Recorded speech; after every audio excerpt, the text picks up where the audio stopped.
Shugaba Muhammadu Buhari Allah ya ji kansa da rahama ya rasu, kuma lokacin da za a sa shi Tinubu yana gurin, da zai yi hankali da tunani gaya mai akai kamar yadda wannan ya zo shekara 8 yanzu gashi ya kare a nan gurin, kai ma za ka gama shekara 4 ko 8 kuma dole ka kare a nan gurin. Dan haka abin da za ka yi sai ka ji tsoron Allah, ka ji tsoron Allah. Amma in ka dawo daga nan gurin kuma ka ci gaba da zalunci da sa mutane a cikin bala'i, to wannan mutuwa bata zama ma wa'azi ba. Kuma bayan an yi mutuwa sai aka zo ana tattaunawa, mata shugaban kasar ce a yafe masa. In ka yafe masa ba kai laifi ba. Wasu malaman masu kaiwa makura cewa wai ko ma baka yafe ba Allah na iya yafe masa. To haka bai kamata a ce malamai su dinga faɗa wannan maganar ba. Dalili za ka sa duk wanda ya samu dama ya ringa cutar al'umma da jin cewa Allah zai biya masa. Sannan kuma ya za ka yi da hadisan manzon Allah sallallahu alaihi wasallam. Yanzu akwai hadisin Bukhari, hadisin Abu Huraira da manzon Allah sallallahu alaihi wasallam ya ce la tu'addunna al-huquqa ila ahliha. Duk wani haƙƙi sai an mayo mai shi. In kana da haƙƙi a gurina ranar alkiyama sai an biya ka haƙƙin sannan zan wuce. Yace hatta yuqada lishatil jalha min ashatil qarna. Hatta dabba akuya da ta soki mara ƙaho a ranar alkiyama sai an bayar da wannan haƙƙin. To wannan dabbobi kenan. Ko mutum ya tuba, domin sharaɗin tuba abubuwa ne guda 4. Na farko dai akwai annadamu alama fata, akwai wani yatu Allah ya uda ila dambin, akwai wa an yatrukal ma'asiyata. Wannan idan tsakaninka da Allah ne kai nadama, kai niyyar ba za ka sake aikata ba kuma ka daina laifin a lokacin. Malamai suka ce in kuma ya hada da haƙƙin wani, ko ka yi da shi ko ka ci dukiyarsa ko ka zalunce shi, to wannan kuma sai kun warware tsakanin kai da shi, sai ka je ka nemi ya yafi ma ko ka biya shi. Wannan shine abin da Imam An-Nawawi ya faɗa a cikin Riyadus Salihin. Wannan shine abin da Imam Al-Qurtubi ya faɗa a cikin littafi na At-Tazkira. Muna gane cewa tuba wajibi ne akan mu'mini. Haka Imam Al-Qurtubi ya ce tuba wajibi ne akan kowane mu'mini, saboda Allah ya ce wa tubu ila Allah jami'an ayyuhal mu'minuna la'allakum tuflihun. Kuma Allah ya ce ya ayyuhal ladina amanu tubu ila Allah tawbatan nasuha. To kamar yadda faɗa shine Imam An-Nawawi ya faɗi wannan sharuɗan guda 3. Na 4 in ya hada da haƙƙin wani sai ya yafe maka ko ka biya shi. Haka Ibn Abdul Barri Al-Maliki ya faɗa a cikin littafin At-Tamhid. Muna gane ha? To menene yake nuna cewa in wani yana da haƙƙi a kanka sai ka yafe ko an biya ka, amma Allah ba zai yafe haƙƙin wani ba.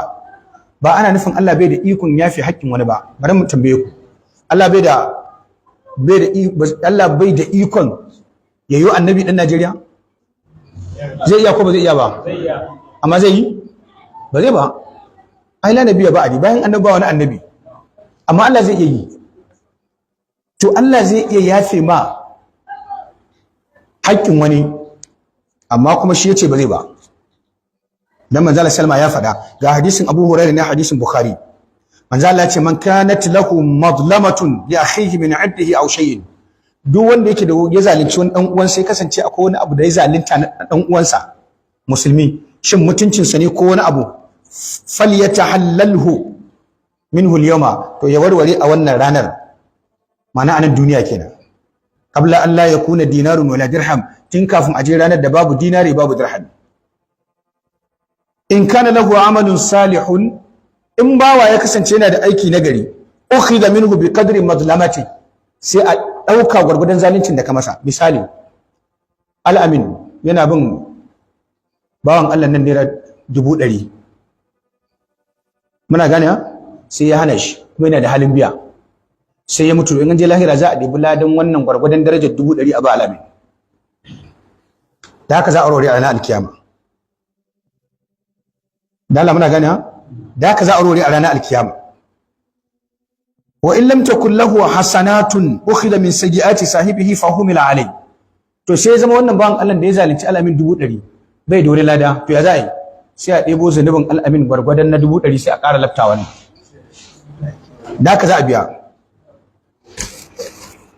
shi sa Imam al-Qurtubi a cikin littafin sa na al-Jami'u li ahkamil Qur'an sai yake cewa fa in kana dhanbu min madhalimil ibadi, idan zanubinka bayi ka zalunta fala tasihu tawbatu minhu, dan ka tuba bai ba zan zo nayi da kai kawai ce na tuba.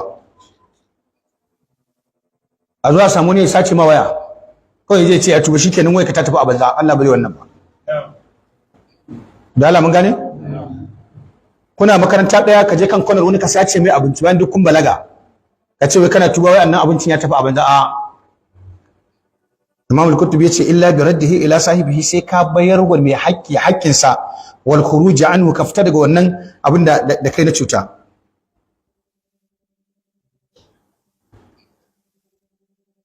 To a lokacin da ka ji wa'azi kake so ka gyara baka da zaka to sai ka sa azamar cewa zaka biya shi. To idan mun kalla hadisin Abu Hurairah da ke cikin Muslim, wannan hadisi ne da mun sha karanta shi, wanda mutum zai zo ga sallah ga azumi ga kaza, ya zagi wani, ya ci dukiyar wannan, ya sa wani wahala, da ya ɗebe ne dan a basu ba a gama biya ba, sauran da ba biya ba ɗauko zunubi a sa. Hadisin Abu Hurairah, hadisin Bukhari da Muslim, mutum ya wayi gari bai da komai sai mai sai zunubi, sai a urga shi wutar jahannama. To da Allah mu karanta wannan hadisin shi ma da yake cikin Musnad na Imam Ahmad, hadisin da Albani ya inganta shi a cikin Sahih at-Targhib wa at-Tarhib. Manzo Allah ya ce Allah zai tashi bayi a ranar alkiyama, za a tashe su uratan hufatan ghurlan, za a tashe su tsirara ba takalmi da loba, sannan za a tashe su buhman. Sabai suka mai ruwayar hadisi yace sai na tambaye shi me yake nufi da buhman, yace laysa ma'ahum shay'un, mutum zai tashi bai da komai a ranar alkiyama. Wa yunadi munadin bi sautin yasma'uhu man ba'd kama yasma'uhu man ba'uda kama yasma'uhu man qaruba, yasma'uhu man ba'uda kama yasma'uhu man qaruba. Daga nan sai wani mala'ika ya kira da sautin da wanda yake can masallacin markaz da wanda yake anan ji iri ɗaya zasu. A gari ba wanda zai ce bai ji ba. An gane? Sai ce ana al-maliku dayyan, ni ne al-maliku dayyan. Sai ce la yanbaghi li ahadin min ahli al-janna yadkhulu al-janna, baya kamata ga wani daga cikin aljanna ya shiga aljanna, wa ahadun min ahli an-nari yatlubuhu bi madlumatin, a ce ga ka zaka tafi aljanna amma akwai wani dan wuta da yake da haƙƙi akan ka, to baya kamata ai haka. Shi ma dan wuta baya kamata ai haka, gashi zai tafi wuta kuma ya zalunci ka, duk da kai ka tafi aljanna to dole duk da dan wuta ne sai an biya ka haƙƙin da kake bin sa. Sabai suka ce wa kaifa wa innama na'ti uratin ghurlan buhma, ya za'i kuma a ce an biya ya ma'aikin Allah bayan mun zo duniyar nan mun zo lahiran nan tsirara ga loban ba mu da shayi gashi ba mu da komai. Manzo Allah ya ce alhasanatu wasayyi'atu, kyawawan aiki ne da munana da su za a biya. Tunda dan wuta ne bai da abin da zai baka, kai kuma ya cuce ka, to sai a ɗebi zunubin ka gwargwadon cutar da ya ma sai a ƙara lafta mai, inda zai shiga wuta ƙarama to sai a tankaɗa shi babba. Kai kuma kila dama baka qualifying ka shiga aljanna ba, amma na dan ɗebe ma wannan zunubin kawai sai kai qualifying da wannan sai a urga ka aljanna. Dan Allah mun gano nan? Imam Ahmad ya fitar da wannan hadisin. Idan mun kalla hadisin da yake cin al-Adabul Mufrad, Imam Bukhari da shi fitar da shi a cikin al-Adabul Mufrad, wanda hadisi ne sahihi kamar yadda Albani ya ce. Hatta kazafi shi sai yake da hadari. Ka ce wani kaza ya aikata bayan baka da hujja. Ai wani neman mata yake, ai wani kaza yake, kana da hujja? To wata rana Abdullahi dan Abbas, wani bawan Allah ya wa Abdullahi dan Abbas abinci da za su ci, fa bainama al-jariyatu ta'malu baina aydihim, sai ga wata baiwa tana aiki a gaban su. Sai wannan mutum yace da ita ya zaniya, ya ke mazinaciya. Fa qala ibn Abbas, sai Abdullahi Abbas ya ma in lam tahuddaka fi dunya tahudduka fil akhirah, kabar wannan maganar. Umma ba amma haddi bata sa amma haddi a nan duniya ba da wannan maganar ke gaba, dan kana ganin bai wakaci, to ranar alkiyama sai amma haddi akan wannan maganar da ka faɗa. To da wannan hadisi me yake nawa? Yana nuna in dai wani na da haƙƙi a gurinka ba za a yafi ba. Kuma wannan shine abin da Sheikhul Islam ya faɗa a cikin Majmu'ul Fatawa a mujalladin sa na 10. Ga irin su Imam Al-Qurtubi sun yi magana. Kuma dama Annabi sallallahu alaihi wasallam ya faɗa kullul muslimi 'alal muslimi haramun damuhu wa maluhu wa 'irduhu. Gaba ɗayan musulmi a gare ka haramun ne, kar ka taɓa jininsa, kar ka taɓa dukiyarsa, kar ka taɓa mutuncinsa. In ko yana da wani haƙƙi na mutuncinsa ko na jininsa ko na mutuncinsa a wajenka wallahi ranar alkiyama sai ka biya. Dala mun gane? To akwai wani hadisi da ake dogara da shi. Hadisin Muslim ne daga Abu Huraira. Manzo Allah sallama ya ce duk wanda ya karbi dukiyar mutane da nufin ya mayar musu, Allah zai mayar masa. Duk wanda ya karbi dukiyar mutane da nufin ya cinye ta, Allah zai kyale shi cinye ta. Sai suka cewa Allah zai mayar musu, kaga ko kai baka mayar ba kenan. Da haka idan kana da haƙƙi a gurin wani, mana Allah zai biya ma. To ba haka ake nufi ba. Kaje ka duba duk sharhin da aka yi, hadisin Bukhari ne. Kaje ka duba duk sharhin da aka yi Bukhari.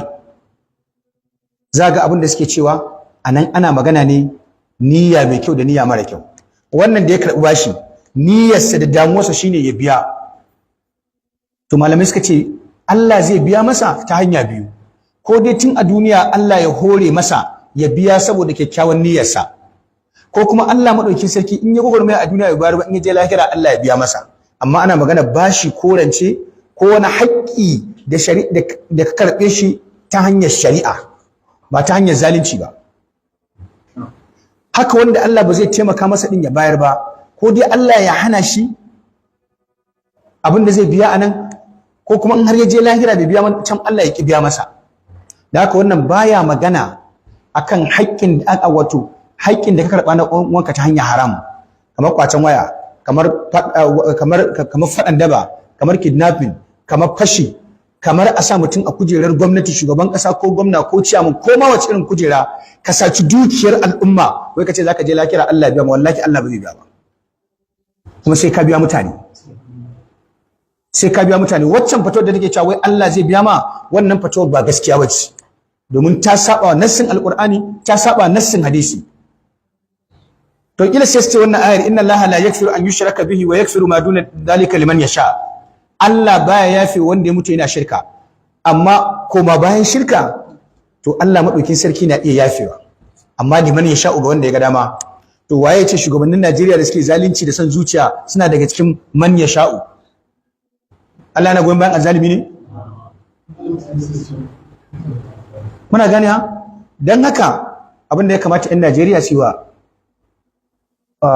Alhaji Muhammadu Buhari, Allah ya ji kansa da rahama, abin da ya kamata su masa shine in suna so ya kuɓuta a gaban Allah kawai su yafe masa.